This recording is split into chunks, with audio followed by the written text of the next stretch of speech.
Tahun 2024, ekonomi Indonesia tumbuh 5,03%. Gimana sih cara ngitungnya? Kira-kira ada nggak ya peran uang kita?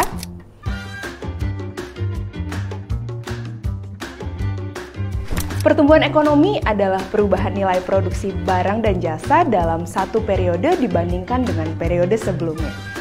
Misalnya nih, jika satu ekonomi memproduksi 1.000 mobil pada satu tahun dan 1.050 pada tahun berikutnya, maka dapat dikatakan bahwa terjadi pertumbuhan ekonomi positif sebesar 5%.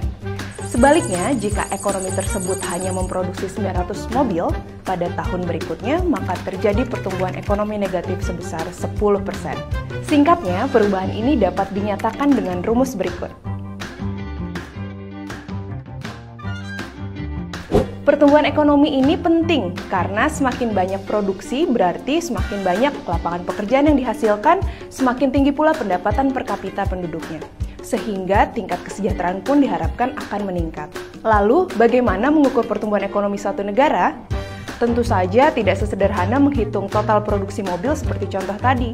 Pertumbuhan ekonomi negara diukur berdasarkan perubahan nilai produk domestik bruto atau PDB yang dapat dihitung melalui beberapa metode, antara lain metode pendekatan produksi, pengeluaran, dan pendapatan.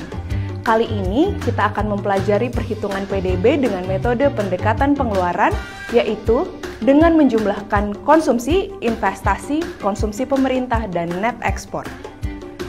Metode pengeluaran ini juga digunakan oleh BPS dalam menghitung PDB Indonesia dengan beberapa catatan. Di variabel konsumsi, BPS menggunakan dua indikator. Yang pertama, pengeluaran konsumsi rumah tangga atau PKRT, yaitu pengeluaran barang-barang yang dibutuhkan untuk memenuhi kebutuhan sehari-hari. Dan yang kedua, pengeluaran konsumsi lembaga non-profit yang melayani rumah tangga atau LNPRT, misalnya sekolah, universitas, klinik, dan rumah sakit. Di variabel investasi, BPS menggunakan indikator pembentukan modal tetap bruto atau PMTB, yaitu pengeluaran untuk barang modal yang memiliki umur pemakaian lebih dari 1 tahun. Contohnya, pembangunan rumah tinggal, bandara, jalan, dan jembatan. Kemudian, pada variabel konsumsi pemerintah, BPS menghitung dari komponen pengeluaran yang bersumber dari APBN atau uang kita. Terakhir, untuk variabel net ekspor dihitung dari selisih total ekspor dikurangi total impor selama satu periode. Nah, ternyata uang kita tidak hanya berperan dalam konsumsi pemerintah loh, tapi juga turut menstimulasi konsumsi rumah tangga dan berkontribusi pada PMTB.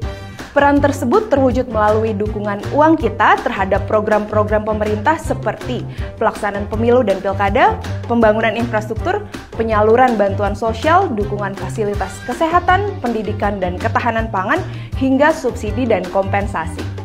Dukung dan awasi penggunaan uang kita untuk pertumbuhan ekonomi Indonesia yang lebih baik.